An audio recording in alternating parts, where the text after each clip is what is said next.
इचलकरंजीत खाजगी सावकारी बळावली, उद्ध्वस्त होत आहेत संसार, पोलीस प्रशासनाकडे नागरिकांची मागणी। इचलकरंजी शहरामध्ये खाजगी सावकारांचा विळखा दिवसेंदिवस घट्ट होत असून गरीब व मध्यमवर्गीय नागरिक त्यात अडकत आहेत।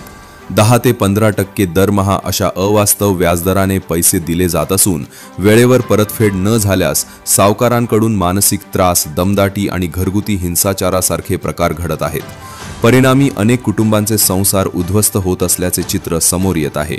शहरातील काही भागांमध्ये खाजगी सावकारांनी आपला जाळ मोठ्या प्रमाणात पसरवला असून त्यांच्या विरुद्ध कारवाई होत नसल्याने त्यांना अधिक बळ मिळत आहे।